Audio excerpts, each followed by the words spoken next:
그런지 팩토리의 여창호 대표님 모시고 이렇게 영상을 통한 특강을 이어갈 거예요. 특강을 이어갈 건데 그 강의의 제목은 이제 내용 들어보시면 여러분들이 이해를 하시게 될 텐데 비워지고 사라지는 도시의 가치들에 대하여 라는 제목으로 얘기를 해주실 거예요. 여 대표님 뭐 본인의 어떻게 되면 건축가로서의 히스토리, 짧은 히스토리에서부터 시작해서 뭐 거기에서 든 생각들, 이제 도시와 뭐 부동산 건축에 대해서 든 생각들을 얘기해 주실 건데 오늘 특강은 건축 공부를 하는 학생 여러분들을 대상으로 하고 있어요. 정확하게 이제 건축 전공하는 학생 여러분을 대상으로 하고 있는데 여러분이 건축 설계를 전공하면서 건축 설계 자체에 초점을 많이 맞추고 있고 하지만 뭐 도시 재생, 뭐 부동산 개발, 도시 개발, 뭐 시행 그런 말들을 굉장히 쉽게 그냥 듣고 혹은 그냥 아무렇지도 않게 쓰고 넘어갈 거예요. 근데 그 말 자체가 담는 의미들을 쉽지도 않고 많은 사람들이 고민을 하고 있거든요. 그래서 여 대표님도 여러 종류의 이제 여러 측면의 고민들이 있지만 오늘 말씀해 주실 여 대표님도 한 측면에서 많은 고민을 하고 계시는 분이거든요. 그래서 오늘 좋은 말씀 듣고 여러분들이 그 생각하게 되는 계기가 되면 좋겠습니다. 그런지 팩토리 여창호 대표님 소개해 드립니다. 네, 감사합니다. 안녕하세요. 안녕하십니까. 먼저 소개부터 해주시면 될 것 같아요. 저는 우선 부산에서 그런지 팩토리라는 회사를 차리고 있는 여창호라고 하고요. 건축학을 전공을 했고 그리고 이제 대학원을 네덜란드에서 나왔어요. 네덜란드에서 도시 설계 쪽으로 조금 더 특화된 공부를 했었고요. 그리고 건축 설계 회사에서 이제 도시 설계, 건축 설계 위주로 이제 실무 경험을 쌓다가 다시 이제 부동산 경영 쪽으로 다시 네덜란드로 돌아가서 석사를 하나를 더 하면서 어떻게 보면은 건축학을 베이스로 한 도시 설계 그리고 부동산 경영까지 공부를 하면서 이런 부분을 어떻게 실무에 써먹을 수 있나를 고민하는 사람이라고 보시면 되겠습니다. 그런지 팩토리라는 회사가 건축 사무소야 아니면 도시 설계 사무소야 부동산 개발 회사야 라는 어떤 그런 뚜렷한 특징이 있다기보다 저는 오히려 우리 사회가 가지고 있는 문제에 대한 어떤 포커스를 맞췄어요. 왜냐하면은 아마 서울은 많이 그런 게 뚜렷하게 보이시진 않으실 텐데 서울 밖에서 보시다 보면은 도시가 급격하게 이제 구도심이나 원도심 위주로 이제 비어져가는 그런 문제를 이제 뚜렷하게 보실 수가 있고요. 그래서 그런 비워지고 어떤 가치를 예전에 비해서 많이 상실해가는 그런 장소나 공간에 대해서 어떻게 그 가치를 재해석해서 살릴 수 있을까라는 그런 고민을 다양한 스케일과 다양한 그 전공으로 어떻게 풀어나갈지 고민하는 회사라고 보시면 될 것 같습니다. 방금 말씀해 주진 않았지만 사전에 얘기 나눌 때 보면 본인은 이제 건축의 외연에서 활동하는 건축가라고 소개하셨잖아요. 이렇게 꼭 이렇게 처음 듣는 사람이 듣기에 이랬을 수 있을 것 같아요. 건축을 하다가 도시를 하다가 부동산으로 이렇게 공부를 하면서 이렇게 상위 포식자의 세계로 간 것 같은 느낌도 좀 있는데 사실 이제 그런 건 아니고 이제 시야를 넓혀가면서 그런지 팩토리가 스스로도 좀 모호하게 정의를 하시는 거죠. 네네. 딱 듣는 분들 그래서 뭘 하시는 건지라고 느낄 수도 있을 것 같은데. 네네. 그래서 제가 느낀 거는 그게 가끔은 어떤 전공이 뚜렷함으로 인해서 발생하는 또 커뮤니케이션의 차이가 있더라고요. 그래서 어떤 그 부분에 있어서는 좀 누군가는 그 전체적인 프로세스를 잘 알고 코디네이션으로 어떻게 그 조율을 하든지 아니면 조금 더 효율적인 어떤 그 커뮤니케이션을 위한 역할이 필요하다는 생각이 들었었어요. 그래서 이런 것들을 다 포괄하는 어떤 누군가가 항상 있어야 되는 건 아닌데 전공이 뚜렷하게 존재하지만 그래도 누군가는 어떤 이런 최소한 다양한 어떤 영역에서 좀 경험을 좀 원활하게 커뮤니케이션이 일어날 수 있도록 도와주는 역할이 필요하다고 생각을 해서. 그러니까 부동산을 부동산 레벨에서 볼 수도 있는 거고 뭐 여러 가지 레벨에서 뭐 도시를 건축에서부터 보기도 하고 더 뭐 정책에서부터 보기도 하고 막 그러잖아요. 근데 이제 건축의 외연에서 활동하는 건축가라고 방점을 찍으셨으니까 네네. 그래도 건축 레벨에서부터 들어가거나 아니면 건축을 보조하거나 그러시는 게 맞습니다. 목표인 건가요? 어느 시점에서 제가 실무를 하면서 느꼈던 부분 중에 어떤 시점에서 제가 생각이 약간 시프트 되는 적이 있었어요. 왜냐면 예를 들어서 제가 건축학과 베이스다 보니까 설계도 좋아하고 설계도 열심히 하고 해서 이제 당연히 이제 나는 훌륭한 건축사, 훌륭한 건축가가 돼서 훌륭한 건축을 이뤄낼 거야라는 게 꿈이었는데 어느 순간 실무를 하다 보니까 내가 좋은 건축가가 될 거야라는 부분하고 좋은 건축사가 될 거야라는 부분하고 내가 좋은 건축을 만들 거야라는 부분이 미묘하게 차이가 있더라고요. 그래서 좋은 건축을 만들 거야라는 그런 단계적인 부분에 있어서 건축가가 해야 되는 역할이 상황에 따라 되게 달랐고 그런 부분들이 아무리 건축가가 좋아도 좋은 건축이 이루어지지 않는 상황이 많더라고요. 그렇죠. 예, 그래서 저는 그런 부분에서 되게 좀 아쉬워한 적도 있었고 심지어 분노한 적도 많았어요. 그래서 저는 내가 좋은 건축을 할 거야라는 목표로 내 방향성이 시프트 되는 순간 건축 디자인에서 머무른다기보다 그 좋은 건축을 이뤄내는 데서 어떤 역할을 해야 될지에 대한 고민이 생기더라고요. 오늘 이제 그 고민에 대한 이제 구체적인 히스토리나 과정들이 이제 강연 중에 제가 들을 수 있는 거죠. 네네.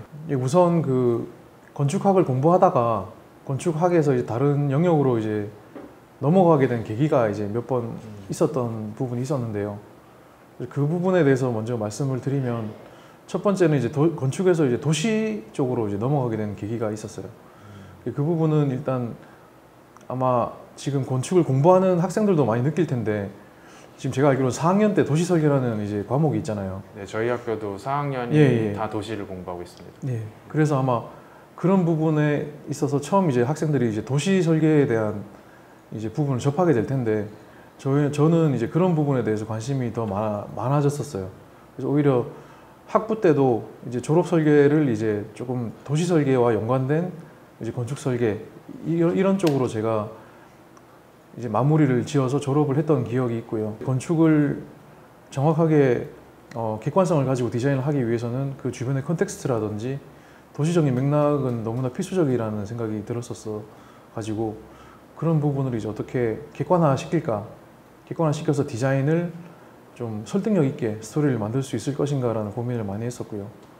그래서 그런 학풍을 가진 학교를 찾다 보니까 그 당시에 이제 네덜란드에 있는 학교들이 조금 더 이제 주관적이고 어떤 미적인 관점보다는 좀 데이터적이고 리서치적인 관점을 되게 중요시했었어요. 그게 몇 년도 정도죠? 저는 2004년도에 2004년. 갔을 때니까 그 당시가 이제 거의 OMA와 MVRDB와 UN 스튜디오가 한창 이제 그 명성을 이제 올릴 때 시점이었던 것 같고요. 그래서 저희 같은 경우에는 항상 그런 어떤 새로운 학풍이라고 해야 되나요? 이런 부분에 대한 궁금한 점이 있어서 그쪽으로 한번 가게 되었고 그러다 보니까 그쪽 학풍이 너무나 도시적인 관점에 대한 접근을 당연하게 생각을 하더라고요. 그래서 이런 부분에 대해서 이제 학교에서 거기서 지내면서 많이 배웠던 것 같아요. 제가 처음에 들어갔던 베를라의 인스티튜트라는 학교도 졸업을 할 때 이제 도시 전략 계획을 세우는 걸로 이제 마지막 프로젝트가 됐었고요. 그래서 도시 전략 계획이라는 게 결국은 내가 만약에 어떤 필지 내에 이제 건축을 하는 부분에서 끝났더라면은 어떤 물리적인 환경을 기반으로 중심으로 이제 잘 마무리 지을 수 있었을 텐데 그 프로젝트 같은 경우는 어떻게 보면 사회적인 문제를 또 생각하지 않으면 안 되는 상황이었어요. 도시 전략 계획이라는 것 자체가 노후화되고 비어져가는 이제 구도심이 있었기 때문에 그 구도심에 대한 활성화 전략을 세우는 부분이었거든요. 그래서 그런 부분에 있어서 어떻게 전략적으로 도시적으로 접근해야 되는가가 선행이 되어야 됐고 그리고 마지막으로 최종적으로 거기에 대한 거점 시설을 이제 건축으로 마무리 짓는 그런 부분이 있어서 이제 자연스럽게 이제 도시에 대한 접근이 이루어질 수 있었고요. 그 조금 전에 소개해 주신 이제 과정을 이제 오늘 강연은 이제 이 뒷부분 이어가시면서 아마 그 생각이 바뀐 계기나 아니면 그 계기로 요새 하고 계시는 프로젝트들이 있으니까 훨씬 이제 구체적으로 얘기해 주실 것 같아요. 앞에 네. 부분들을. 그래서 먼저 뭐 그 다른 영역 바라보게 된 계기부터 말씀해 주실 걸로 알고 있는데 네네. 그 얘기부터 먼저 해주시면 좋겠습니다. 예, 우선 그 건축가 출신으로서 이제 도시를 접하게 될 수 있는 이제 계기가 이제 몇 번 안 되는 걸로 제가 알고 있어요. 그래서 특히 이제 건축학과 같은 경우에는 4학년, 네, 4학년 때. 4학년에 도시 설계를 처음으로 배우는 걸로 알고 있고요. 그래서 저도 이제 그런 걸 접하면서 이제 그 부분에 대해서 난감해하는 학생들도 있고 오히려 더 재밌어하는 학생들도 있더라고요. 그래서 이런 부분에 있어서 이제 서서히 자신의 이제 조금 더 이제 관심사를 찾게 되는데, 저 같은 경우에는 오히려 건축을 도시 쪽인 영역에서 이제 논리를 찾아 나가는 쪽이었어요. 그래서 오히려 더 재미있었고, 그러다 보니까 조금 더 그쪽에 대해서 알고 싶었어요. 도시적인 영역에서 건축의 아이디어를 가지고 끌어갈 수 있는 방법, 그 방법론이 어떤 게 있을까라고 찾다가, 그 당시에는 이제 그런 도시적인 데이터나 리서치나 이런 기반으로 디자인을 잘 해 나가던 건축가들이 그 당시에는 네덜란드에 되게 집중돼 있었어요. 그래서 그 당시에 다양한 재미있는 책도 내고, 그 뭐 파멕스라는 책이 그 당시에 되게 유명했었고요. 그게 나온 거의 직후 정도 되죠. 예, 예. 네. 그래서 그런 것들이 저희들한테는 어마어마하게 충격으로 다가왔던 적이 있었고요. 그래서 조금 더 이제 알고 싶어서 네덜란드 유학을 가게 됐었고, 정확하게는 베를라의 인스티튜트에 가. 네네네네. 네. 거기서 배웠던 부분이 이제 2년 동안 이제 거의 다 건축만 배운 게 아니고 도시적인 맥락에서 어떻게 건축을 바라봐야 하는지를 배웠던 것 같아요. 그래서 이 부분이 되게 중요했던 것 같아요. 그래서 항상 저는 내가 할 수 있는 부분이 어디인가라는 생각을 항상 할 때, 나는 이제 건축학이라는 부분이 있을 거고, 그리고 뭔가 이 부분을 도시의 관점으로 바라보고 싶은데 라는 부분이 있었어요. 그래서 항상 그 교집합은 무엇일까라는 생각을 항상 했을 때는 결국은 도시 설계와 맞닿은 부분이 되게 많았다고 생각을 했었어요.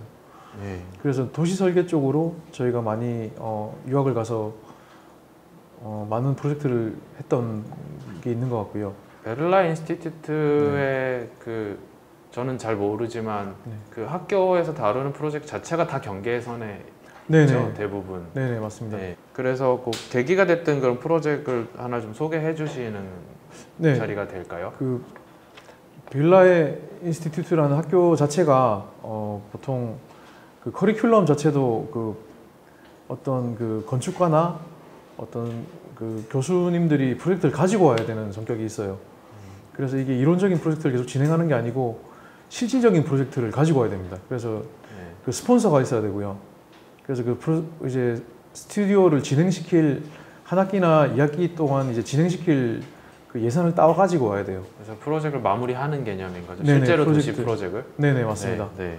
그래서 그런 부분에서 이제 학생들과 이제 참여하게 되는데, 그래서 자연스럽게 이제 이론과 실제 사이에서 왔다 갔다 하게 되고요.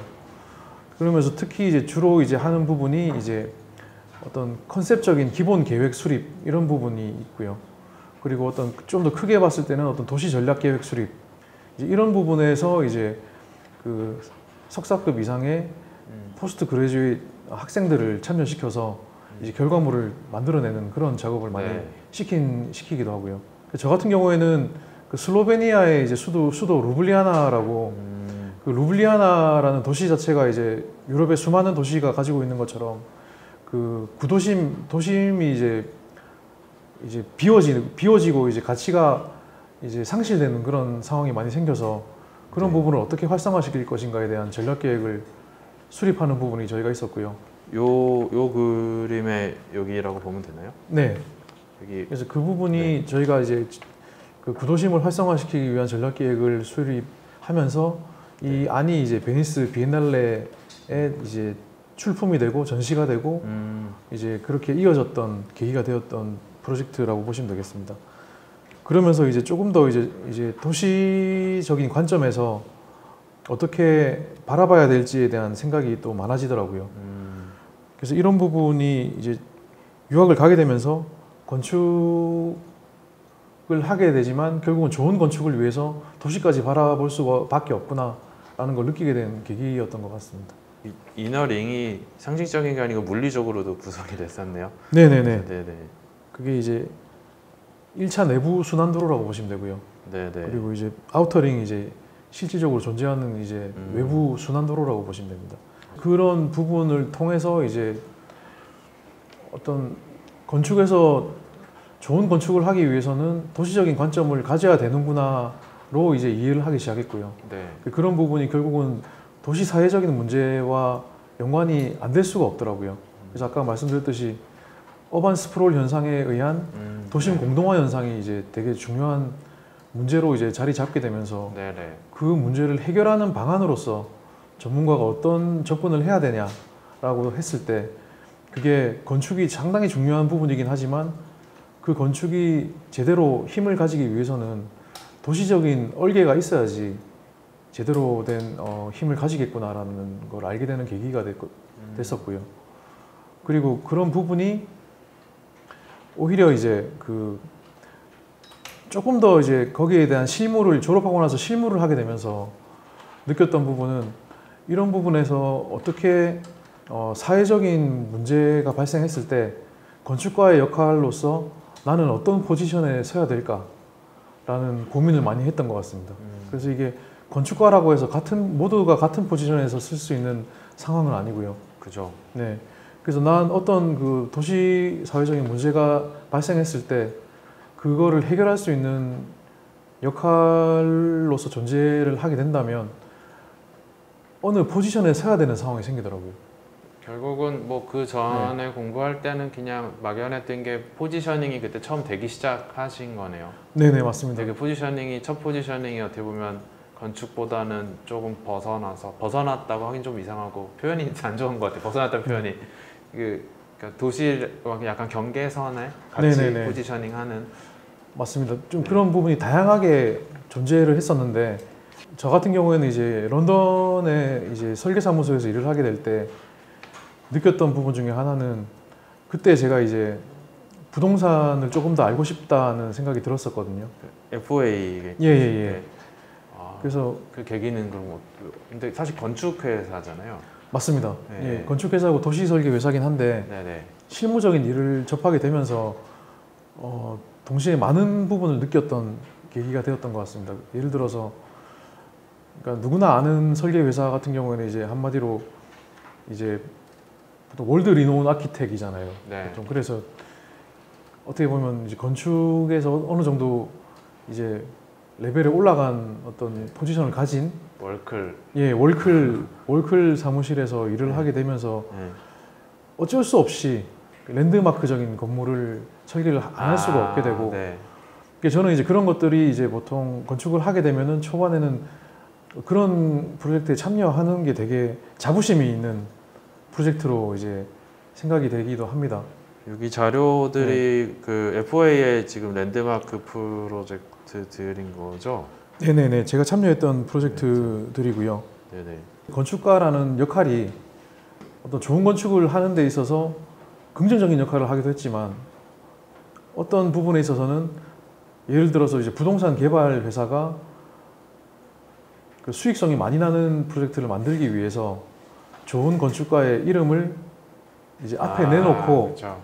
예, 사실 이름만 빌려도 이미 성공적인 게 되는 건축가들이 있으니까. 네네. 그래서 그런 역할이 어떻게 보면 자꾸 남용되고 네. 어떻게 보면 잘못 사용되는 거를 보게 되면서 제가 그런 부분에서 많이 느꼈던 부분이 있었던 것 같아요. 그래서 저는 이제 건축가가 만약에 건축가가 돼서 정말 잘 돼서 좀 훌륭한 건축가가 되어도 미래에 나는 결국은 저런 역할이 되는 부분이 있을 수 있고 피할 수 없겠다는 생각이 들었었어요. 그래서 그런 부분이 어떻게 보면 좋은 건축을 하기 위해서는 지금은 그 예를 들어서 어떤 그 건축가를 이제 고용하게 되는 그 윗단의 프로세스를 잘 알지 않으면 똑같은 어떤 그 문제가 반복되겠다는 생각을 가졌었어요. 좀 재밌네요. 그러니까 네, 보통 이제 개발 사업을 하게 되면 이제 건축가가 하는 일은 보통 이제 건축 파트의 일을 네네. 하게 되는데 이게 아니고 개발 사업에 어떻게 보면 그 광고 모델, 그렇게 많이 이미지 역할을 맞습니다. 하는 거잖아요. 네네. 근데 사실 근데 개발 사업을 할 때 막 그런 거 많이 하잖아요. 그러니까 이건 좀 안 좋은 사례지만 무슨 뭐 그냥 그림 하나 먼저 그리고 가자. 네네. 결국은 이미지를 만들어내는 일을 건축가가 하는 건데 네네. 방금 생각이 든 게 그럼 월클이 되면은 그게 아니고 이 사진에 있는 이 사람이 이미지를 만들 거야라고만 해도 아직 그림을 안 그려도 그 이미지로 끌고 보장이 가는 되고 그렇죠. 투자 확보가 되고 네, 네. 거기에 대한 수요가 어느 정도 충족이 되는 거를 사실은 더 알게 되는 강력하게. 거죠. 맞습니다. 근데 사무실에서 하는 프로젝트의 종류들이 이미지를 만들어내는 프로젝트들이 있잖아요. 여기 사진으로 주신 거죠. 네네네네. 저 백화점인가요? 쇼핑몰? 그건 이제 학교입니다. 학교. 그 학교인가요? 네네. 저는 쇼핑몰이라고 생각했거든요. 약간 어찌 보면 제 머릿속에도 이미지가 고정돼 있는 건데 네, 그래서 맞아요. 나는 이런 프로젝트 때문에 느낀 게 더 크신 건지 건축가에서 오는 게 더 크셨던 건지. 저는 이제 건축가의 명성을 이용한 부분도 있었고, 그리고 저는 이제 동시에 이제 어떤 건설이라는 어떤 프로세스가 가지고 있는 그냥 기본적인 그 프로세스가 이제 이런 부분에 있어서 되게 보편화되어 있다는 걸 느꼈었어요. 예를 들어서 건축 디자인을 앞세운 이제 프로젝트가 아까 방금 말씀하신 그 학교 프로젝트처럼 그 학교는 학교로서의 역할을 해야 되는 거잖아요. 그렇죠. 그런데 저 프로젝트에서 느꼈던 부분이 뭐냐면은 그 학교의 이제 위치가 너무 이제 관광 명소인 거예요. 그래서 오히려 학교를 들어가는 사람들보다 학교를 지나가는 사람들이 많은 거예요. 예. 그러다 보니까 기존에 이제 책정되어 있던 예산에서 그 건물의 인면과 파사드에 대한 어떤 그 투자가 그대로 이루어지는 반면에 이제 학생들이 실제로 사용해야 되는 공간이 있죠. 공간에 대한 퀄리티는 상당히 낮게 책정이 되는. 그래서 어떻게 보면 학교는 학교다워야 되는데 학교는 결국은 어떤 관광 명소의 그 배경이나 전경으로서의 역할이 더 높아져 버리게 되는 그런 결정을 어떻게 보면 건축가가 아닌 개발업자가 해버리는 거죠. 어떻게 보면 그 끌고 가는 주체란 측면에서 우리나라랑 크게 다르지 않은데요?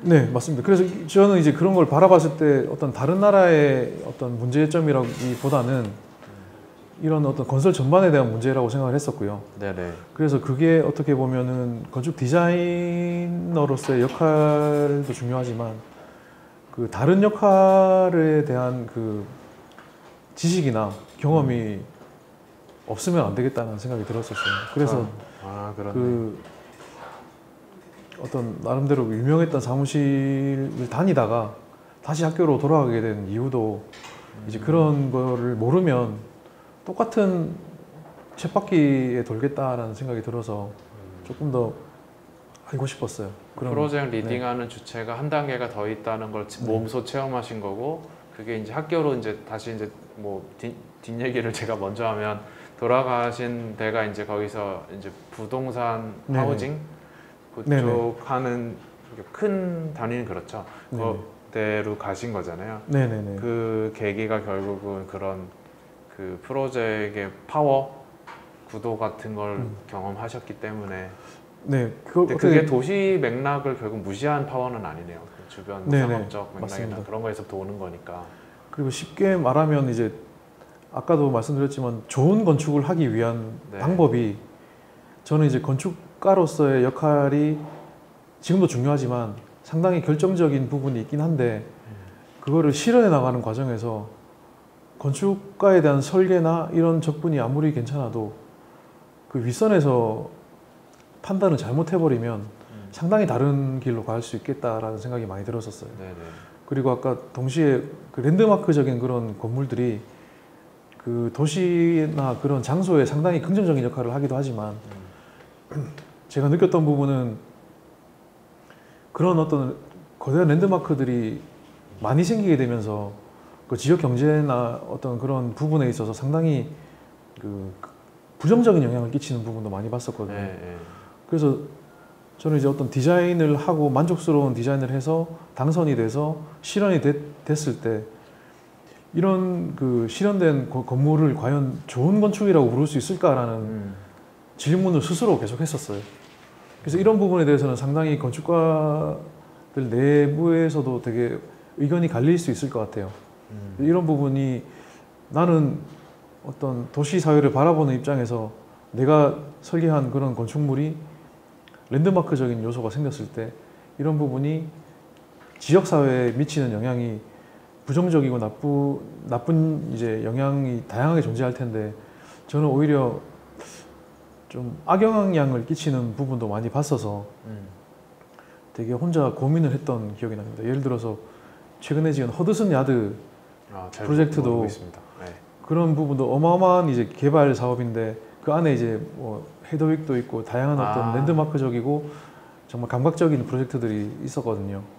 그래서 이런 부분을 정말 어떤 건축에 오랜만에 보는 새로운 참신한 프로젝트고 거대한 멋진 프로젝트라고 이제 평을 하는 부분도 많지만 어떤 그 허드슨 야드 개발 사업이 가지고 오는 또 다른 임팩트가 예를 들어서 도시의 수요가 그렇게 많이 증가하지 않았는데 그런 허드슨 야드가 가지고 있는 개발로 인해서 이제 주변에 있는 이제 수요들이 다 빼앗기는 거죠.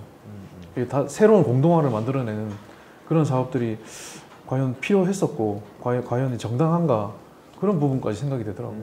이제 공부를 하면서 그 이제 부동산 공부를 그 뒤에 이어가셨잖아요. 그래서 그 네네. 계기로 그래서 이제 사실 이제 생각하셨던 거에 대한 답을 얻어가신 건가요? 아니면 또 뭐 혹시 다른 걸 부딪히셨나요? 예, 그 뒷얘기도 좀 듣고 싶어서. 예, 생각했던 부분이라기보다 이제 저는 이제 제가 몰랐던 부분이 많았었어요.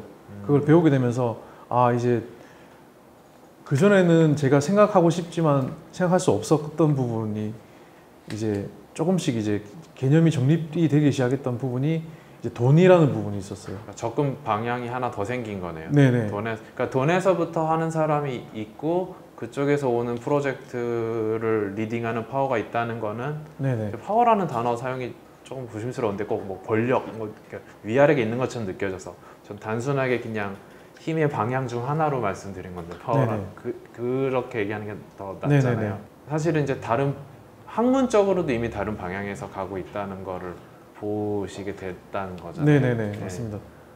그 좋은 건축을 하기 위해서는 이런 그 생각을 하는 메커니즘을 모르면 계속 그렇게 이용만 당하겠다는 생각이 들었었어요. 네. 그래서 저희가 마침 그 되게 만족스러웠던 부분 중에 하나가 저희가 그 네덜란드에서 부동산 과정이 결국은 이제 건축과 내에 있는 부동산 프로그램이거든요.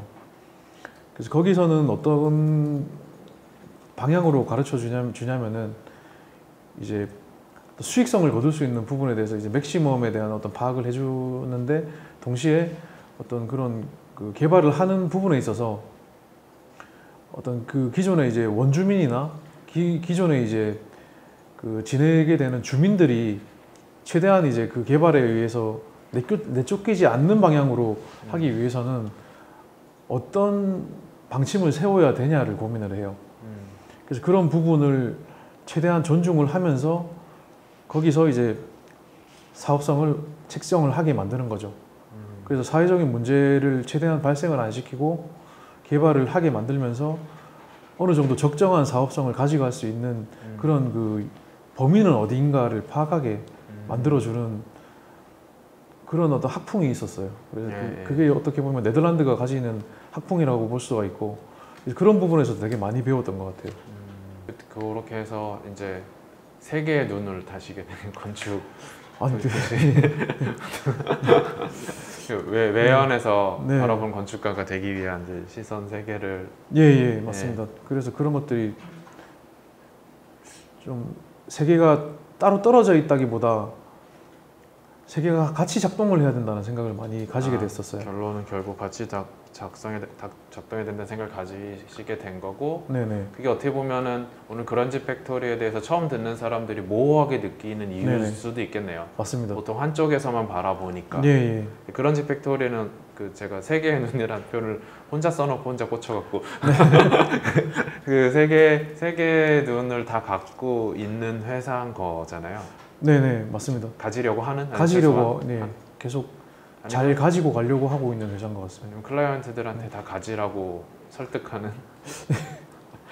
네. 여기까지가 제가 느끼기로는 그래서 이제 두 번째, 다른 네. 시선을 가지고 다른 영역을 바라보고 다른 영역에서 건축을 바라보게 네네. 된 계기들을 말씀해 네네네 주신 것 같아요. 맞습니다. 그러면 이제 본격적으로 그 다른 눈들로 이제 건축을 해나가거나 네네 바라보게 되는 이제 여기서부터 아마 얘기들 하면서 그런지 팩토리 얘기가 아마 시작될 것 같은데. 네네 세 가지의 어떤 그런 관심사가 넓어지긴 했는데 어떤 이런 세 가지의 관심사를 받아줄 수 있는 회사가 또 얼마 안 되더라고요. 그래서 부동산 회사 같은 경우에는 정말 철저한 부동산 개발 회사라고 보시면 되고 제가 가지고 있는 이런 거를 좀 테스트하거나 배우고 싶은 쪽에서는 오히려 도시 건축을 하는 회사가 더 가깝더라고요. 그래서 오히려 건설업이 호황이었던 당시에 중국에 이제 그런 역할을 하고 있는 회사가 몇 군데 있었어요. 그래서 그 회사에 일하고 싶어가지고 이제 중국으로 이제 넘어가서 실무를 이제 도시 설계, 건축 설계 회사로 다시 들어갔었어요. 아, 예, 그래서 이거를 시야를 좀 넓혔다가 다시 이제 건축가가 바라보는 시점으로 다시 들어가게 된 거죠, 어떻게 보면. 네. 그래서 거기서 느꼈던 부분 중에 하나는 되게 재밌었던 부분이 있었던 게 당시 중국이 가지고 있는 어떤 급속도로 팽창하는 도시 문제가 있었는데 그런 문제에 있어가지고 이제 오래된 이제 중저소득층 주거단지를 이제 계속 밀어버리고 초고급 호화단지로 이제 만들어내는 호화단지로. 개발 사업이 한창이었었어요.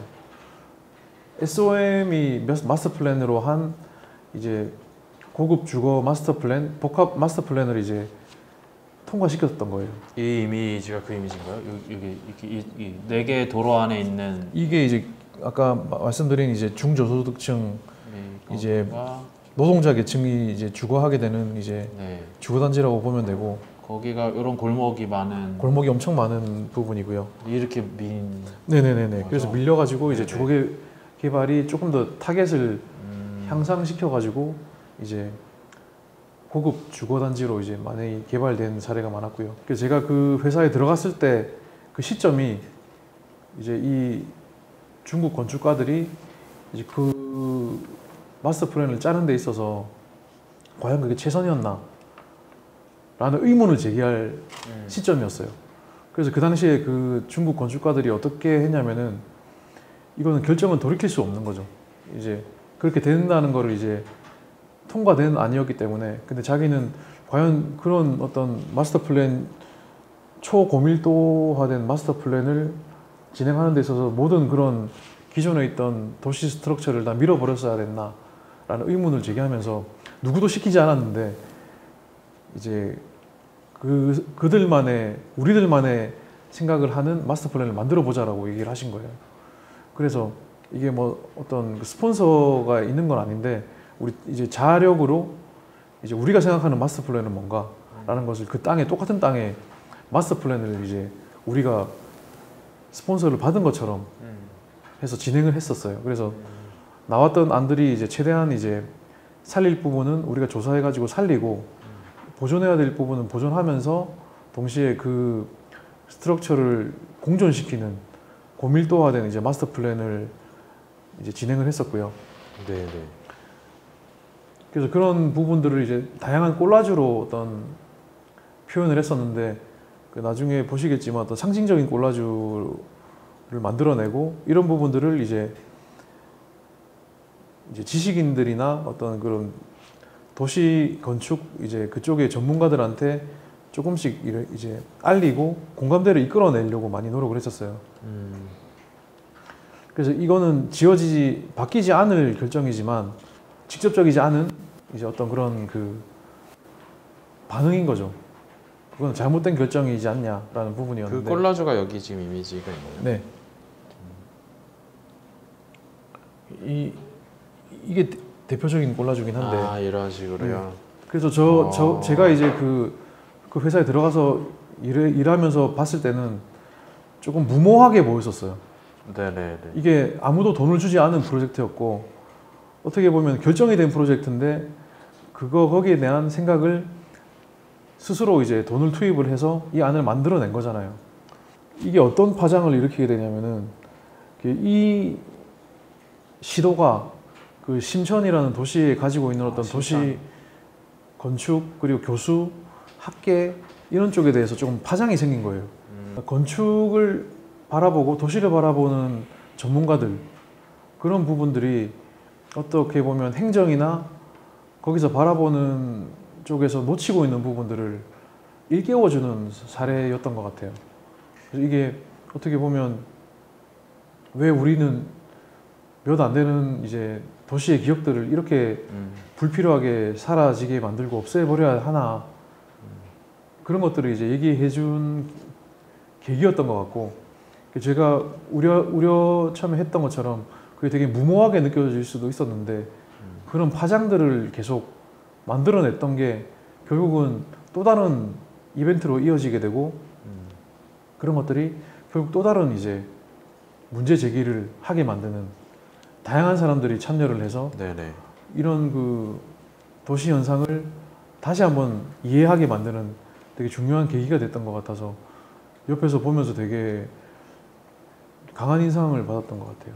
이 이 프로젝트에 대해서만 따로 다룰 수 있는 기회가 한번 있으면 좋을 것 같아요. 네네네. 구체적으로 보여주니까 맞습니다. 사실은 이제 여기에서 뭐 그 기억이 왜 소중한 건지 뭐 그런 네네. 것까지 다 설명하려면 훨씬 많은 히스토리가 필요할 거여서 아마 듣는 분들이 그러니까 저는 그거가 항상 조금 조심스럽거든요. 그러니까 뭐 과거의 기억이라고 하면 걔가 무조건 지켜야 될 소중한 가치로 학생들이 오해하고 가는 경우가 많은 것 같아요. 사실은 그게 왜 중요한지부터 정의하고 나가야 되는 맞습니다. 거잖아요. 네. 뭐 부시면 나쁜 사람, 보존하면 좋은 맞아요. 사람, 약간 이분법적으로 오늘 학생들이 대상이니까 얘기하는 경우가 많은데 사실은 그 부분에 대해서도 분명히 많은 리서치가 있었고 그랬을 것 같아요. 제가 약간 보조하기 위해서 하나만 질문을 드리면 저도 궁금한 거기도 하고 그럼 이런 개발 사업들이 네. 자본이 어떻게 돼요? 100% 민간 자본으로 가나요? 아니, 중국이 이제 경제 체계가 독특하고 네. 홍콩 심천 쪽은 더 독특하지 않나요? 자본은 일단 일단 민간 자본이 많이 투입되긴 하는데 거기에 대한 소유권 같은 경우에는 지금 토지에 대한 소유권은 중국에서는 존재하지가 않아요. 그 다 국가가 가지고 네, 다 국가에 대한 소유고요. 그리고 이제 그 대신에 그 토지를 어떻게 개발해서 이용하는가에 대한 부분은 이제 민간 자본 그리고 금융 자본 그쪽이 이제 되고 근데 그것도 이제 방금 말씀드린 프로젝트 같은 경우에는 그렇게 되지만 또 이제 좀 공적인 자본이 투입되는 경우도 이제 많습니다. 예를 들어서 나중에 보여드릴 수 있으면 보여드리겠지만 어떤 그 전통 주거단지, 전통 주거단지에 대한 어떤 재생 개발 프로젝트 같은 경우에는 이제 일정 부분 이제 그 구에서 투입이 되는 이제 공적 자본이 있고요. 중국 정부가 유연하지 않다는 이제 인식이 많으니까 만약에 정부가 조금 더 유연해진다면 사실은 우리나라보다 이런 파장을 일으켜 오히려 좋을 수도 있겠네요. 국가 소유의 땅이고 민간이 어떻게 막 난도질을 못하는 거잖아요. 네, 맞습니다. 오히려 그런 큰 프로젝트는 조율이 잘 되기만 한다면 오히려 큰 이제 파장을 일으킬 수 있는 공공의 의미도 가지는 프로젝트를 만들 수도 있고 제가 또 그런 거를 실현해 나가는 과정을 본 적이 있어요. 네, 그 부분은 제가 놓지는 않았는데 그 부분이 기회가 되면 꼭 한번 보여드리고 싶어요. 지금 소개해 주신 프로젝트가 이제 어바너스라는 거기 그럼 심천에 있는 심천에 있는 회사. 부분이고 되게 재밌는 부분이 어바너스라고 하면은 이제 실질적으로 중국 회사 이름은 이제 모르시는데 중국 이름이 이제 도시실천이에요. 도시실천. 더 다가오는데요. 그래서 이제 거기 파트너가 3명이 있는데 어떻게 보면 그 이론에 머무를 수 있는 부분들을 실천해 나가는 사람들이라고 보시면 돼요. 약간 그 어바너스라는 이름이나 도시실천이라는 이름이나 다 보면 뭐 대형 개발사 같은 느낌이 안 들고 이렇게 그냥 도시에 대한 뭐 인식 전환 운동을 하는 그런 사람들일 것 같은 느낌이에요. 근데 사실 큰 회사죠. 큰 회사라고 볼 수는 없고요. 또 설계 회사라고 보시면 돼요. 설계 회사라고 보시면 되고 이제 베이징에 있고 심천에 있어요. 그, 심천에 있고. 근데 네. 장호 대표님이 이제 관심을 갖게 된 그 여러 가지 시선하고 이제 그 인지 그런 시선은 비슷했던 분들인 거네요. 네네네. 그래서 제가 그런 부분을 제가 좀 알고 싶어서 건축가로 활동을 하지만 도시와 개발에 있어서 어떤 목소리를 낼 수 있는지를 되게 배우고 싶었는데 들어가서 그런 부분에 대해서 많이 배웠던 것 같아요. 귀국을 부산으로 하셨잖아요. 네네. 부산으로 맞습니다. 하시게 되고 고향으로 하신 거고 네네. 사실 근데 어떻게 보면 심천이 엄청난 대도시잖아요. 전 가보지 못했는데 네네 맞습니다. 대도시와 싸워보겠다는 생각이면은 어떻게 보면 서울로 처음부터 빡 오셨어도 됐을 것 같은데 딱 부산이었던 이유, 그러니까 중국이었던 이유처럼 네네네. 부산이었던 이제 부산에 와서 바로 그런지 팩토리를 여신 거죠. 네 그런지 뭐 팩토리라기보다 이름은- 올라가라는 그죠. 회사를 이름은 찾았어요. 나중 그런지 팩토리 맞습니다. 나중에 됐지만 네. 또 이제 바로 이제 어디 또 다니신 게 아니고 네네 바로 차렸어요. 대표님의 생각을 담은 회사를 바로 차리신 건데 네네네. 뭐 그렇게 얘기를 시작해 주시면 어떨까요? 부산이 왜 골랐는지. 이제 어바너스에서 있으면서 이 다양한 그 도시와 건축 사이의 경계에 있는 프로젝트를 많이 했었어요. 그러면서 이제 아까 말씀드렸듯이 제가 할 수 있는 영역이 뭔가를 생각했을 때 교집합이 있었던 거죠. 그 교집합 안이 아까 도시 설계였던 부분이 있고 부동산이라는 부분이 있었던 것 같아요. 그래서 그런 부분이 이제 어바너스에 있으면서 다양한 사회 문제랑 이제 맞닥뜨리게 되더라고요. 아까 얘기했듯이 어떤 대형 이제 개발 회사가 만들어내는 마스터 플랜이 어떻게 잘못되고 있는지를 이제 건축가의 입장으로서 어필을 할 수 있다거나 그런 부분이 건축가의 역할만은 아닌 거죠. 내가 더 좋은 그림을 그려냈어 라는 게 아니고 사회적인 의미를 가지면서 이 정도 개발이면 사업성이 이 정도도 보장되는 거야 라는 말을 할 수 있는 거죠. 그리고 그 아까 잠깐 말씀드렸는데 전통 주거단지 마스터 플랜을 하면서 느꼈던 거는 아 이게 대도시인 베이징조차도 이렇게 비워지고 버려지는 곳이 있구나라는 걸 느꼈었어요. 그래서 그거를 싸그리 밀고 새로 짓는다기보다 건축가라고 해가지고 마냥 그냥 디자인적인 요소로 얘기를 하는 게 아니고 사업성을 견지한 상태에서 또 그 개발이 가진 어떤 사회적인 파장을 얼마만큼 최소화시키고 그 문제를 바라볼 수 있는지에 대한 얘기도 해줄 수 있는 역할이 되다 보니까 오히려 더 그런 역할이 중요하게 느껴졌었어요. 그래서 예전에는 그 내가 건축 설계만 했다면은 내 목표는 건축사가 되는 거였고 건축사 사무실을 차리는 거였고 그렇게 되면 어떻게 보면 피할 수 없는 틀 중에 하나가 지금까지 같이 일했던 동료들과 경쟁 구도를 피할 수 없는 상황이 생겨버리는 거고 그래서 이런 경쟁 구도를 어떻게 상생 구도로 만들 수 있을 것인가라는 고민을 많이 했었던 것 같아요. 그래서 만약에 제가 건축사 사무소를 차리지 않고 예를 들어서 좋은 건축가가 되겠다는 꿈을 이루기보다는 좋은 건축을 하겠다는 생각으로 약간 시프트만 된다면 그 좋은 건축을 하려고 하는 회사를 만들 수만 있다면 내가 그 잘하고 있는 내 주변에 건축사, 건축가들을 같이 협업을 해서 좋은 건축을 이루기 위한 상생구도로 만들 수 있겠다라는 생각을 어느 순간부터는 가지기 시작했었어요. 이 상생이 네. 뭐 도시와의 상생이 아니고 네. 건축가들 간의 상생. 우선 저희들부터 상생해야 네, 되는데 그런 부분을 되게 고민을 많이 했었던 것 같아요. 그래서 이제 그 좀 그런 어떤 어떻게 보면 사소하지만 뒤에서 봤을 때는 큰 어떤 틈이 생기게 된 어떤 그런 목표에 대한 시프트가 있었고 그래서 중국에서 다양한 도시재생, 도시개발 프로젝트를 이제 건축가의 입장에서 바라보는 회사에 있다 보니까 이제 도시에 대한 문제점이라고 해야 되나요? 이런 문제를 어떻게 바라봐야 되나라는 시각도 조금씩 생기기 시작하면서 이제 한국에 이제 눈이 이제 옮겨가기 시작한 거죠. 이제 나도 이제 한국에 들어가야 되는데 라는 생각을 결정적으로 하게 된 계기가 그런 거였던 것 같아요. 어떤 도시를 바꾸게 되고 도시 사회적인 문제를 접근하게 되면서 오히려 저는 건축만 바라봤었는데 물리적인 환경만 바라봤었는데 어느 순간부터는 그 물리적 환경 안에 있는 사람들을 바라보게 되더라고요. 그래서 그 사람들을 바라봤을 때 차이점이 뭐냐면은 아 저런 사람들의 생활이 이런 어떤 그 탑다운적인 어떤 우리의 선이나 디자인에 의해서 많이 바뀌는구나. 정말 하늘과 땅 차이로 바뀔 수 있겠구나라는 생각이 들면서 아 동시에 이제 저는 이제 고향인 부산을 생각할 수밖에 없었어요. 그러면서 이제 노후가 되고 이제 부산하면 떠오르는 것들이 많을 거예요. 아마 그 오래된 산에 이제 삼복도로. 예, 삼복도로에 네. 이제 무질서하게 이렇게 지어져 있는 그런 주거 단지들 이런 부분들이 뚜렷한 해결책은 가지지 못한 상태로 난개발이 이루어지고 있고 그런 것들을 보면서 아 나는 어느 나라에서 뭔가를 도시 사회적인 문제를 해결한다고 한답시고 있는데 정작 나는 과연 내 고향 하나 바꾸는데 전혀 일조를 하지도 못한 사람인데 내가 과연 여기서 뭘 하고 있나라는 생각은 많이 들었었어요.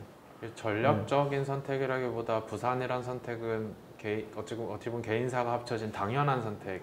네, 그런 네. 식으로 생각이 되더라고요. 네. 그래서 오히려 이런 영향이 어느 정도 갖춰지고 좀 생각이 정립이 된 상태에서는 어차피 도시적인 문제의 어떤 그 기본적인 맥락은 비슷하다고 보면은 오히려 이제는 한국에 들어가야 되는 타이밍인 것 같다라는 생각이 들었었고 그 장소가 서울이라고 생각하지는 않았었어요.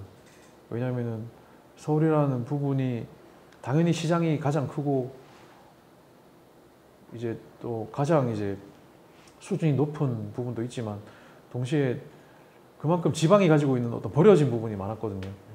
그런 부분에 대해서 좀 해결하려는 노력도 하고 목소리를 내고 싶은 사람이 되고 싶었던 것 같아요. 그런지 팩토리 이제 네. 전신 올라가가부터 네네네. 이제 시작을 하시게 네네네. 된 거죠. 네네. 그럼 이제 뭐 이름이 바뀌거나 이름이 바뀐 거랑 좀 다른데 실제로 제가 알기로는 잠깐 그 이제 부산 시절 이야기에서 이제 어떻게 보면 이제 진짜 본인의 시각으로 실천을 하시기 시작하는 거잖아요. 네네. 그 얘기를 그러면은 뭐 실제 프로젝트 얘기들과 함께 들을 수 있을까요? 네. 이 부분은 제가 뜻한 바도 있지만 어떻게 보면 자연스럽게 회사의 성격이 형성된 부분도 있을 것 같은데 저희는 부산에 와서 이제 주로 이제 오랫동안 지어지고 나서 비워져 있는 공간들이나 장소를 어떻게 가치를 높일까에 대한 제안도 하고 실질적으로 만들어 보고 했던 이제 프로젝트들이 많을 것 같아요. 그래서 이제 소개를 드리는 부분에 있어서도 이제 그 범주 안에서 소개를 드리고 싶고 그래서 예를 들어서 저희 같은 경우에는 이제 오래된 건물들 이제 부산 서울도 마찬가지겠지만 부산은 특히 이제 4층짜리 건물이 되게 많아요. 지은 지 이제 몇십 년 된 건물이 보통 이제 비워져 있는 건물 중에 4층짜리 건물이 되게 많고 그 당시에 아마 5층 이상 올리면은 엘리베이터 설치가 가능해야 되는 이제 그런 상황이었던 것 같은데. 아, 이게 당시 법적인 네네네. 그래서 아마 4층짜리 건물이고 오래되다 보니까 3, 4층이 비어져 있는 건물들이 상당히 많아요. 특히 그게 이제 구도심이나 원도심 쪽에 이제 그런 부분이 많고 유럽 원도심 같네요. 1층 상점들만 살아있고. 네네 맞아요. 네. 그래서 그런 부분이 저희는 비어져 있는 부분을 어떻게 살려볼까라는 생각이 많이 들다가 이제 어떤 코워킹 스페이스라는 그 프로그램을 저희가 조금 더 이제 로컬하고 젊은 사람들을 이제 담아낼 수 있는 그런 어떤 플랫폼으로서 저희가 한번 기획을 한 적이 있었고요. 그래서 그게 어떻게 보면 그 위워크라는 그런 어떤 코워킹 스페이스가 가지고 있는 뭐 거대한 그 자본으로 이루어진 프랜차이즈가 아니고 그 지방이 가지고 있는 어떤 지역적인 그 젊은 회사들이 있어요. 젊은이들이 차리고 있는 회사들이 있는데 오히려 이런 회사들이 어디 회사를 번듯하게 차려놓을 기회가 없는 거죠. 그래서 그런 부분을 오히려 이제 원도심이 가지고 있는 특성이 이제 다양한 접근성이 상당히 뛰어난 부분이 많고 그래서 접근성이 뛰어나고 대신에 이제 저희가 렌트를 이용을 조금 낮춰져 가지고 좀 진입 장벽을 낮추고 그래서 이제 저희가 코워킹 스페이스를 이제 기획을 해서 브랜딩을 해서 거기에 저희가 직접 렌트를 해서 운영한 부분이 있고요. 되게 우리가 해보지 않으면 모르는 일들이 되게 많았어요. 그게 어떻게 보면 설계업과 저희가 하는 업과의 가장 큰 차이인 것 같아요. 설계는 어떻게 보면 누군가가 의뢰를 하지 않으면 진행이 안 되는 일이잖아요. 시작이 안 되죠. 네. 네. 근데 저희 같은 경우에는 우리가 이런 게 들어오면 좋을 것 같다는 것을 증명하기 위해서 네, 네. 우리가 직접 나서야 되는 부분이 많거든요. 어떻게 보면 어바너스에서 뭐 이미 안 될 거를 그림을 그리듯이 네네네. 네. 그래서 어떤 보통 그런 부분을 이제 어떻게 가장 큰 차이가 그 프로액티브한 부분이라고 하더라고요. 프로액티브. 네네. 네. 그래서 액티브 미리 이제 진행이 되지 않는 거를 미리 이제 뛰어다니고 일을 만들어낸다는 거죠. 실제로 그럼 네. 뭐 이렇게 가능성이 있는 곳들의 토지주, 뭐 부동산 네네. 주인들과 만나고 다니시고 막 그렇게 시작하시는 건가요? 아니면 좀 더 큰 그림부터? 아, 예, 그거는 이제 조금 이제 저희는 다음 단계로 삼고 있고 제가 지금 오히려 그렇게 생각되는 부분은 이제 작은 범위 내에서 저희가 매입을 해요. 네. 아예. 아예 저희가 매입을 하는 부분이 있고. 그런 면에서는 네. 어떻게 보면 이제 개발사의 또 시선이 들어가는. 네네네 맞습니다. 그래서 이제 리페어라는 코워킹 스페이스를 처음에 기획해서 초기 운영까지 저희가 진행을 했었고요. 그래서 그 부분을 이제 어떻게 보면 유휴화된 공간을 어떻게든 이용을 시키고 거기에 이제 젊은 업체를 넣어서 그 공간과 장소를 활성화시키는 그런 어떤 그 부분을 누구의 의뢰를 받은 게 아니고 우리가 네네. 그 장소를 찾아내서 그 활성화시켰다고 보시면 되고요. 그리고 이제 부동산하고 건축이 걸쳐 있는 네네. 거네요. 맞습니다. 건축가의 시선이잖아요. 방금 예, 말씀해 주신 건 되게 건축가의 시선이고 네. 그 건축가 시선인데 이거를 같이 비교를 부동산의 가치 비교를 건축가의 시선으로 해주는 거잖아요. 네네. 그게 아까 말씀하신 것처럼 보통 이제 저같이 건축을 베이스로 하는 사람은 그게 그런 의뢰가 들어왔을 때 이런 좋은 프로젝트 하게 되겠냐고 생각하고 하게 되든가 아니면은 좀 가능성이 있는 걸 봤을 때 뭐 좀 네네. 남겨보자든가 뭐 네네네. 그렇게 하는데 훨씬 적극적인 단계네요. 네네 맞습니다. 그래서 저희는 오히려 지금 우리 이 자리에 타 계신 그 건축가 학생들이 바라봤을 때는 조금 더 확장된 시선으로 바라봤으면 좋겠어요. 왜냐면은 방금 말씀드리는 프로젝트의 크기가 크지 않거든요. 그러면 설계만 했을 때 되게 떨어지는 액수가 상당히 작아요. 네네. 예, 그러면서도 오히려 클라이언트는 건축가들한테 플러스 알파적인 요소를 많이 요구를 할 수가 있겠죠. 실제로 일은 더 많이 시키게 품은 더 되고. 많이 들죠. 예, 품은 많이 들고 가격은 줄어들고. 근데 만약에 좀 더 이런 프로액티브한 부분을 가져가는 순간 어느 정도의 수익성이 생기고 대신에 그만큼 수익을 거둘 수 있을 만큼의 좋은 위치를 찾아야겠죠. 예, 그건 어떻게 보면 도시적인 관점이 필요한 거예요. 그렇네요. 네. 그럼 이게 결국은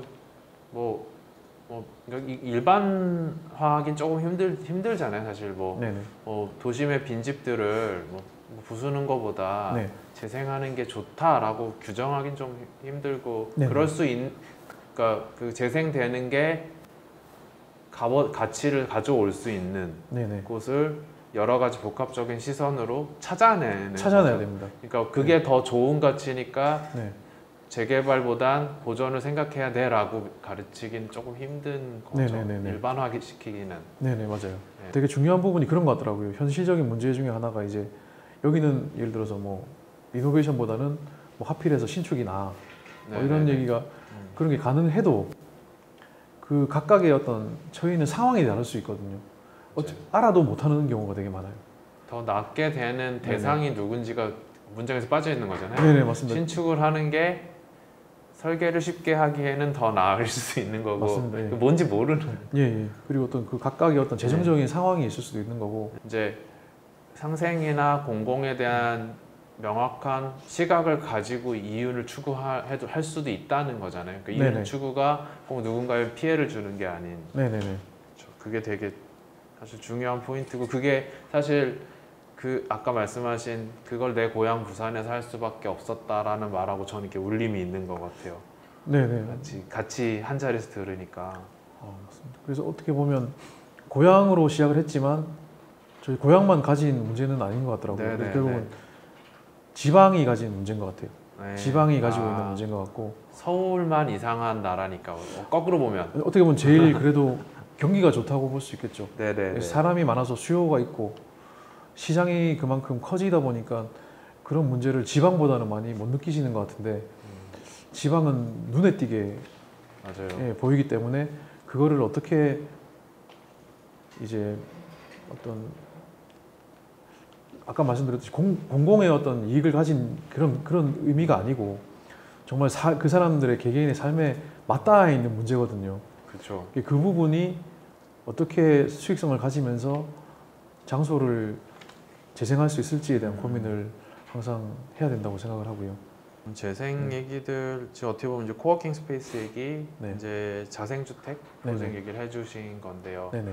뭐 먼저 귀띔해주신 프로젝트 중에 지금 언급을 안 해주신 얘기가 티가렛 아, 예, 예. 얘기인 것 같아요. 네. 티가렛은 조금 다른 궤도에 있는 네네, 프로젝트 맞습니다. 그 그래서 티가렛 프로젝트 얘기도 좀 들려주시면 좋을 것 같아요. 예, 예. 그 부분은 이제 저희가 항상 듣는 얘기 중에 하나가 어떤 시작점이었는데요. 네, 여기 뭔가를 이미지가 이제 있을까요? 공간에 대한 기획을 아 여기 예. 네네. 기획을 하다 보면 항상 그런 말씀을 많이 하세요. 이제 안에 지금 이제 다 지어진 게 있다면 안에 어떤 게 들어가면 좋겠냐라는 고민이 많이 되는 부분인데 저런 부분에 있어서는 이제 어떻게 그 비어 있는 건물 중에 하나가 이제 상당히 접근성이 열악한 건물이 하나 있었어요. 그래서 그런 부분을 리노베이션을 하고 이제 끝내는 게 아니고 네네. 그 안에 이제 그 어떤 거를 집어 넣었으면 좋겠다라는 어떤 기획을 하게 됐는데 그 기획도 없었던 건가요? 네네. 그러니까 빈 건물에 그럼 소유자인 클라이언트는 있었던 건가요? 네네네. 그 분이 소유하고 있는 빈 건물. 네네네. 근데 이걸로 근데 원래는 전통 찻집으로 이용하고 있었어요. 전통 찻집으로 이용되다가 멎어 있었던 건물인가요? 네네네. 근데 그래서 그거를 조금 더 이제 기획을 하게 된 거죠. 네네. 건축이라는 영역이라는 부분에 있어서 그 아까 말씀드렸듯이 좋은 건축을 하기 위한 목적을 가지게 된다면 건축이라는 영역이 지금 현재 한국에 있는 대학생들이 가지고 있는 건축이라는 영역에서 상당히 확장돼야 된다는 생각을 많이 해요. 네네. 그래서 아까 보여드리겠지만 도쿄 알부동산이라고 그 건축가 출신이 있는 대표분이 막상 말씀하시는 부분 중에 하나가 그 건축이라는 영역이 그 설계나 시공이나 그런 부분뿐만이 아니고 도시와 부동산과 그 어떤 재료나 그리고 어떤 미디어적인 부분을 다 포괄해야 된다는 말씀을 하시는데 저는 그 부분에 대해서 되게 공감이 가더라고요. 그래서 그런 건축이라는 어떤 인위적인 물리적 환경을 건축이라고 정의내릴 수도 있는 부분인데 그 부분을 우리가 조금 더 전문적인 영역을 가지고 하기 위해서는 저는 학생들만큼은 스스로 생각하는 건축의 영역을 스스로 좁히지 않았으면 좋겠어요. 그래서 그런 부분을 잘 인지를 하면 좋겠고 아까 말씀드린 것처럼 프로젝트 크기가 엄청나게 커질 수도 있을 텐데 엄청나게 작아질 수도 있는 부분은 저는 이제 건축가 출신에 있는 사람들이 조금만 더 그 지식이나 경험을 확장한다면 누구보다도 더 잘할 수 있는 전문 집단이 되지 않을까라는 생각을 항상 가지고 있어요. 약간 덕담처럼 지역 기반 건축가로서 아니면 네네. 지역 기반의 꼭 건축 설계가 아니고 오늘 강의 내용처럼 좀 넓은 지역에 좋은 건축을 하기 위한 네네. 건축가로 성장할 수 있는 네. 가능성에 대해서 그냥 한두 마디 해주실 네네. 수 있을까요? 우리나라도 현재 제가 봤을 때 건축 제 나이 또래의 건축가 건축사들만 보더라도 상당히 글로벌한 교육을 받았고 글로벌한 실무를 했고 글로벌한 수준을 도달해 있는 사람들이 한두 명이 아니라는 것을 제가 벌써 체감하고 있고요. 그래서 어떻게 봤을 때는 지금 지방에서 학교를 다니고 있는 학생들조차도 어떻게 보면 그 지방에 있더라도 글로벌한 시각을 견지할 수 있는 기회가 상당히 많을 거라는 생각을 많이 하고 있어요. 네네. 그래서 저는 우리가 어디에 있던 서울에 있던 지방에 있던 가장 그 고립되어 있는 어떤 촌에 있던 간에 사람의 어떤 그릇의 어떤 시각이라든지 스케일은 좀 글로벌한 영역까지 도달을 해야 될 필요가 있다는 생각을 하거든요.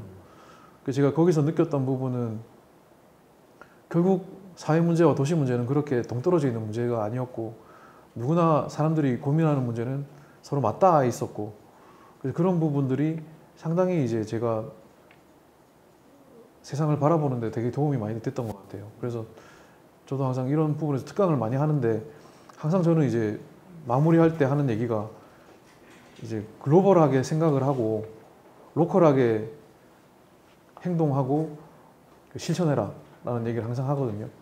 제가 가끔 이런 부산에 돌아와서 부산에서 활동하고 있는 거를 되게 부러워하는 서울 사람들이 있어요. 어떻게 보면 서울이라는 부분은 서울 사람이 고향이라고 해도 고향처럼 안 느껴지는 부분이 있는가 보더라고요. 그런 부분이 오히려 그 지역을 잘 알고 그게 부정적으로 어떤 연대를 하고 이런 부분은 아니고 그 지역을 잘 알므로 해서 이 지역에 대해서 잘 진단하고 이거를 잘 바꿀 수 있는 사람이 될 수 있는 그 부분은 오히려 그 지방에서 컸던 사람들이 되게 중요한 역할을 할 수 있을 것 같아요. 네. 지역에 있는 사람들과 계속 교류할 수 있는 자리를 많이 만들어 나갔으면 좋겠어요. 그래서 그게 어떻게 보면 건축이라는 걸 하다 보면 계속 물리적인 환경과 자기만의 어떤 언어를 끄집어내기 위해서 자기만의 싸움이 되게 많거든요. 네네네. 그러다 보면 오히려 자기 밖에 있는 사람들과의 교류가 되게 맞아요. 많지 않을 수가 있어요. 네. 그러다 보면 이게 그 건축이나 그 사이트 밖에서 이루어지는 도시적인 문제를 해결하는 데 있어서 어떻게 보면 스스로 벽을 치고 뭐 그렇게 원한 건 아니었지만 그렇게 살게 될 수도 있거든요. 그래서 어떤 디자이너의 역할로서의 선을 그리는 사람이라기보다 오히려 보텀업이라고 하죠. 네네. 보통 지역에 있는 사람들의 목소리를 잘 담아내는 역할로서의 디자이너가 어떻게 얼마나 중요한지를 계속 일깨울 수 있는 사람이 됐으면 좋겠습니다. 정말 공감 가는 이야기고요. 사실 뒤에 이렇게 그 취지가 아니고 의미에 네. 대해서 얘기해 주시니까 사실 더 아쉬워지는 것 같아요. 앞부분 저희가 구체적인 프로젝트 얘기를 들을 그 환경이나 시간이 부족했기 때문에 네네. 그래도 오늘 들은 얘기만으로도 일단 생각해 볼 수 있는 계기는 충분했을 거라고 생각하고요. 꼭 제가 다음 기회를 만들어 보도록 하겠습니다. 그러면은 오히려 이 얘기를 들은 상태에서 학생들이 구체적인 프로젝트 얘기를 좀 더 들을 수 있다면 정말 좋을 것 같아요. 네네. 그래서 다음에 기회가 되면 꼭 한번 코로나 시국을 알겠습니다. 뚫고 나간 후에 제가 꼭 자리 만들어 보겠습니다. 네. 오늘 너무 감사했습니다. 초대해 주셔서 감사드립니다. 감사합니다. 네.